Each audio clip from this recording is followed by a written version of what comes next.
My name is Anna. I'm 36 and I teach art and physical education at an elementary school.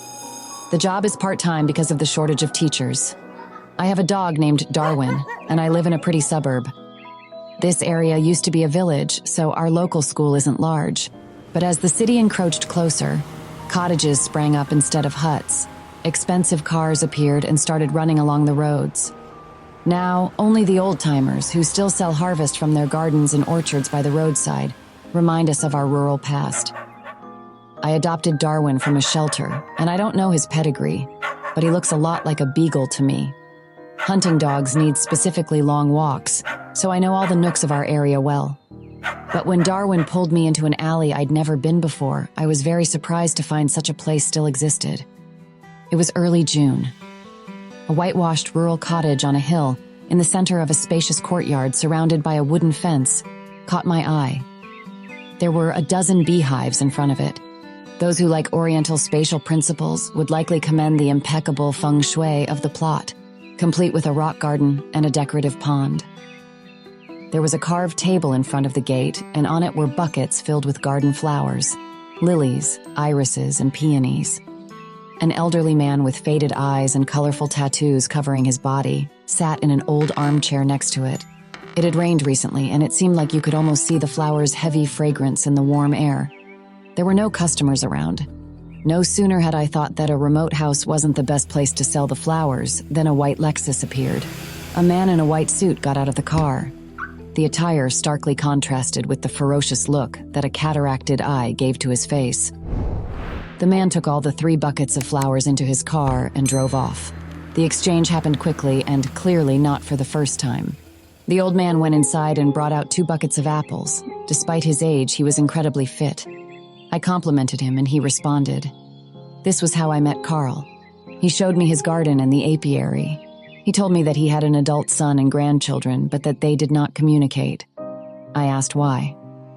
Youthful mistakes, Carl replied, pointing at the tattoos on his arms displaying flowers, fishes, dragons, and colorful demons with fangs among the inked designs. Youthful mistakes are all that remains of your youth when you get old, he added. Carl lived a humble life from selling honey and flowers and had few indulgences in life. Above all else, he loved green tea. All that summer, I went to see my new friend almost every week. The honey from his apiary turned out to be exceptionally delicious, and it was very interesting to talk to Carl. Our meetings made the man happy. I noticed that he didn't interact with people much. At least I hardly ever saw anyone else around.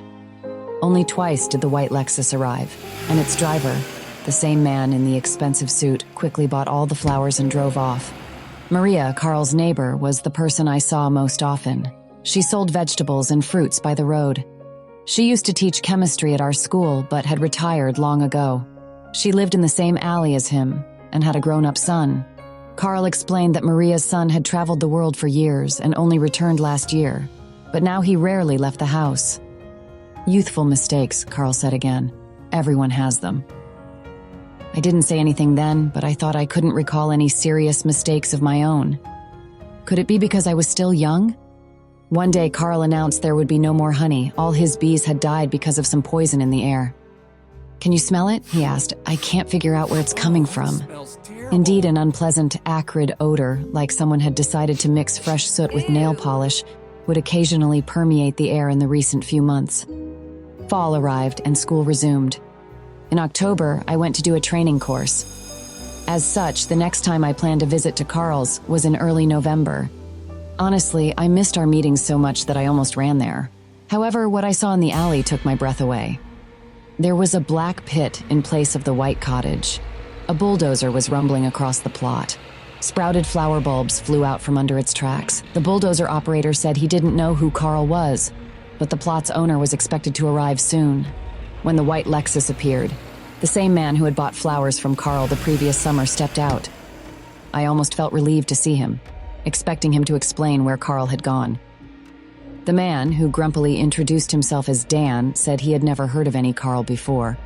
Darwin started barking madly, so I had to leave. As I stepped out of the narrow alley, I ran into Maria, who was just coming out of the store. She told me her neighbor had been killed. I don't know the details, but you want to stay away from things that don't concern you, so nothing bad may happen to you, she said, clutching her bags and hurrying away. I was shocked. I normally mind my own business, but given the circumstances, Dan's behavior was all too strange. One of my former students, Leo, is a police officer. When I came to see him, he was very busy, but he still listened to me carefully and took some notes. Then he said that the investigation into Carl's death was underway, but the police were currently preoccupied with another case. An elusive gang was flooding the city with a new deadly drug. They call it bluet salt, Leo said, showing me a plastic bag of blue powder. It looks like it's being made somewhere locally. That evening, I couldn't sleep, thinking how Dan used to come to buy flowers all that summer. However, today he avoided eye contact with me and lied he didn't know Carl. Leo called me the next day and said that Dan had been at the police station earlier that morning. The man had been agitated and said he'd come to report that a suspicious woman with a dog had been asking questions about Carl. He meant me. It turned out this man was the elder of the local church and for many years had been buying flowers from Carl to decorate his church. No wonder he lied he didn't know Carl, Leo said. Dan is afraid, especially considering that Carl was decapitated, so promise me you'll stop asking around that. I promised him not to interfere, but I couldn't calm down. Just think about it. An elderly man was decapitated. For what? Who could do such a thing? In any crime, there's always someone who benefits from it. Leo also told me that Ernest, Carl's rightful successor, sold the plot to Dan. I couldn't even imagine that a son could commit such a brutal crime, yet humanity is well aware of the myth of Oedipus, who took his father's life. Besides, I remembered Carl's words about the youthful mistakes when I'd asked him about his son, with whom he'd stopped communicating long ago. On one hand, Ernest had a solid alibi. He lived in Australia and sold the plot remotely. But browsing his social media page, I saw the lavish life of a mafioso. A villa, a yacht, luxurious watches. After some hesitation, I texted Ernest, saying I wanted to learn more about his father, whom I had only met recently. In truth, considering Carl had not communicated with his son, I didn't expect any details. I just wanted to ask Ernest directly who could have beheaded his father, and to see his reaction. It wasn't interfering in the case, was it? Ernest turned out to be a hefty giant with a receding hairline, which he kept wiping with a handkerchief. At first, I tried not to hurt his feelings as a son, but he turned out to be a rather straightforward man. He told me that he'd made his fortune on his own, working as a corporate lawyer. He'd grown up with his mother, and he barely knew his father. When I asked my main question, Ernest responded immediately. "Have you heard of the Triad?" he asked. "It's a notorious Asian criminal organization. I'm almost certain my father was connected with it." Leo confirmed Ernest's words. He said Carl had worked for an international criminal syndicate.